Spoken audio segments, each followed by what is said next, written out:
अभी ऐसा कोई प्लान नहीं है हमारा, कोई हमने डेट नहीं डिसाइड की है, वेन्यू नहीं डिसाइड किए हैं।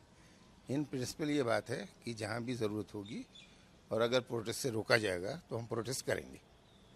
अब आप समझ रही हैं बात। असल प्रॉब्लम ये है, खाली वक्फ के लिए प्रोटेस्ट नहीं करना है, असल प्रॉब्लम है राइट टू प्रोटेस्ट की।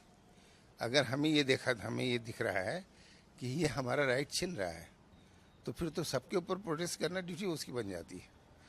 इसमें इस इशू को एड्रेस किया गया है कि अगर हमको प्रोटेस्ट रोका जाएगा तो हम प्रोटेस्ट करेंगे। जहाँ जहाँ नहीं, सिर्फ एक जगह पे ऐसा हुआ है और उसके लिए कौन जिम्मेदार है, वो तो सरकार जिम्मेदार होगी।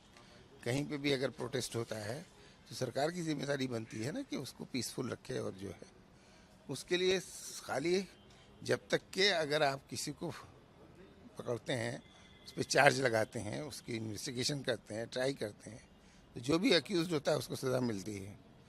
तो इसलिए अगर कहीं भी कोई एक इंसिडेंट हो गया तो सारे इंडिया के लोगों की राइट टू प्रोटेस्ट को छीना नहीं जा सकता। उसको कैसे कंट्रोल किया जाए, this is a different issue. कहीं पे भी अगर वायलेंस हो सकता है तो वायलेंस कंट्रोल करने के लिए पुलिस और एडमिनिस्ट्रेशन के बहुत सारे इख्तियार हैं, बहुत सारे तरीके हैं, आप उसे इस्तेमाल करिए। इसका ये नहीं मतलब है कि डेमोक्रेसी ख़त्म हो जाएगी इस मुल्क के अंदर, बिल्कुल है। ऑलरेडी वहाँ पे सीआरपीएफ लगाई गई थी इसी वजह से। तो जो भी एडमिनिस्ट्रेशन के अंदर है उसकी जिम्मेदारी बनती है कि अगर कहीं कोई प्रोटेस्ट होता है तो पीस मेंटेन रहना चाहिए। ये देखिए उनकी बात है, आप ये सवाल उनसे कर सकते हैं, उसके लिए हम जिम्मेदार नहीं हैं, हम उनके एडवोकेट नहीं हैं, ना हमारा उनसे कोई वो है। अगर उन्होंने कोई बात कही है, किसी को भी देखिए संयम की ज़रूरत है, सही लैंग्वेज इस्तेमाल होनी चाहिए और सही तरीके। आंखें निकालने का क्या मतलब, किसको क्या राइट है कि कोई किसी की आंखें निकाल सकता है?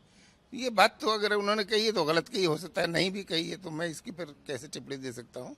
लेकिन कोई भी शख्स जब इस पे बोलता है उसको संयम रखना चाहिए हमारी ऑर्गेनाइजेशन का, कि यही वैल्यू है कि ना हम खुद करते हैं, ना हम दूसरे को ऐसा उत्साहन करते हैं, ना हम उसको अच्छा समझते हैं। हाँ, ये अब यही सवाल आकर खड़ा हो गया कि प्रोटेस्ट की परमिशन मिलनी चाहिए और इंश्योर करना चाहिए कि वायलेंस नहीं हो। लेकिन जहाँ नॉन वायलेंट है, नमाज पढ़ने सिर्फ काली पट्टी बांधने से कौन सा वो था, ये तो सरकार को बताना पड़ेगा ना।